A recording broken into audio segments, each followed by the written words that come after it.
Hello my friends and welcome back. Thank you very much for being with me again today. I think you remember that counteroffensive that the Ukrainian president was ordered. Actually, he ordered it, and the Ukrainians told the population in the occupied territories in the southern part of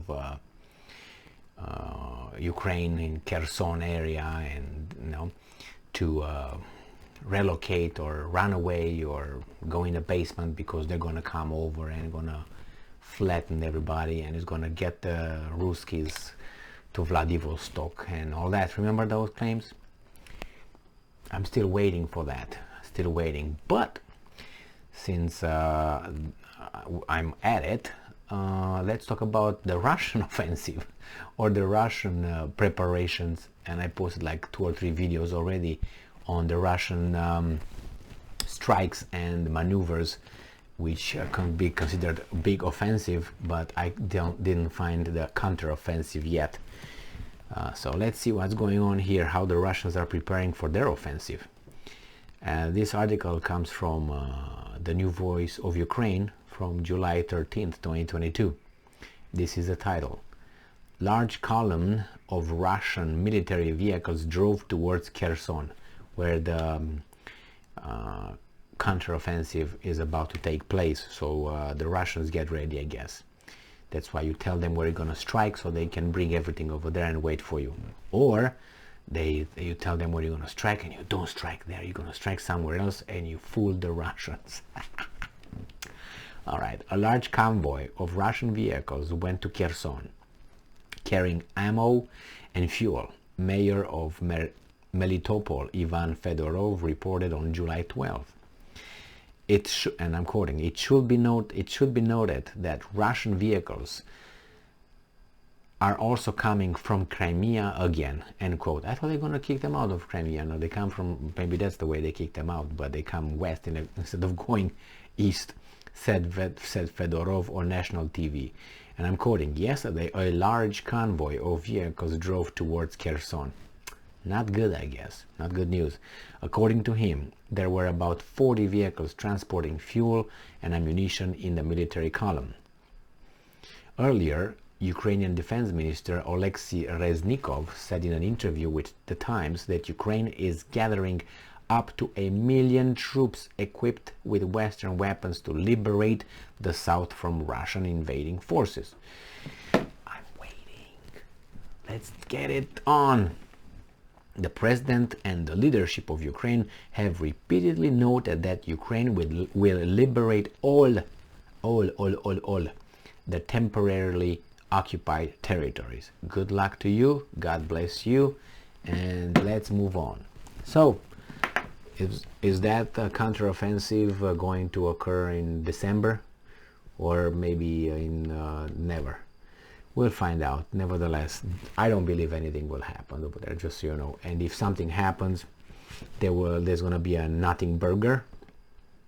And then they will say that, I don't know, they did it, but then, I don't know, the Providence intervened and somehow helped the Russians and they were pushed back. I don't think so. And I read a few articles stating that some Ukrainian officials claim and stated that the Russians have no more power. They're done, actually, and all kind of news along these lines. The Russians are trying to hire, how do you call them, people who were in the ex-cons and ex-convicts and even convicts to fight for Russia.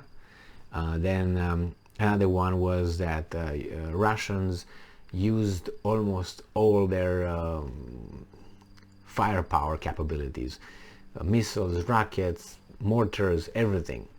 On the other one, it was something that the Russians are using every kind of rockets and missiles and everything they got, because they're about to be done, and I don't know why they should use it, but nevertheless, ask for logic and explanations.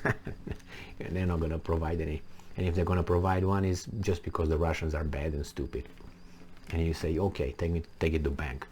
The same as that thing with pure evil. Okay, so if you're pure evil, you can't be logical, or you can't reason, or you can't bring evidence to support your pure evilness. It's so ridiculous, but it works. It works because the population is dumb. That's reality. I'm going to always defend this with two guys. One is a Jew, which is who used to be Albert Einstein, so nobody can attack that person, protected. When he said that 99.9% of the human race or the population on this planet does not need the brain. The backbone would have been enough. So who's the hater here? Or who's the truth teller? I think the second option is valid. And then there's another guy who said, I don't know, in the 20s, 1920s or something. And it's good. I mention this all the time because it's just funny, I guess. Funny to me because it's true. Lucky the politicians that the masses are stupid. Same here. Lucky for them because the masses are stupid. And if you put that together with what Einstein said, now I can't use the other guy because the other guy is not a protected one, so but who knows some history knows exactly who said that. Nevertheless, it's not about who said that, blah blah blah blah.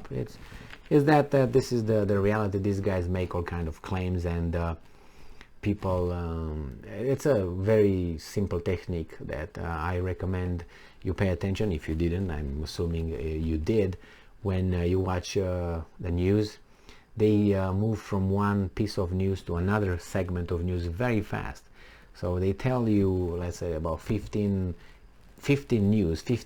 pieces of information in about a minute, and you say, oh my god, it's for time. Why is the time? Is it money? They don't have time? They don't fucking have a program then. No, they do that because by doing that you don't have time to reason. So if I say, okay, that guy is stupid, they invaded over there, that guy did that, that guy that, you don't have time to say, wait a minute, why is that guy stupid?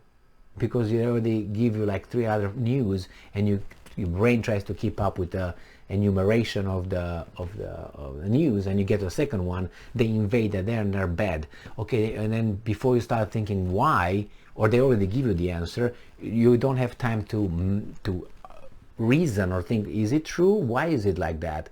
They give you an answer, they give you a little justification that sounds dubious, but by the time you try to figure it out, they jump to another news and another news and another news, unless you write them down and you fast and then take them one by one, which you don't have time to do that, to realize these guys are just quickly, like a fast talker in a bazaar in the Middle East. Very fast talkers and not saying anything. The same here. They saw a lot of things, and they don't give you time to sit down and say, okay, wait a second, bring me the evidence for that, pro, con, put them together, and then tell me how you reach that conclusion. They don't have to. They give you, okay, that's bad because, and then they give you a reason that you're like, wait a minute. Before you say, wait a minute, they like you third or fourth news after that. So nevertheless, I'm waiting for that invasion. These guys are, it seems like they bring some fuel and some ammunition in Kherson area.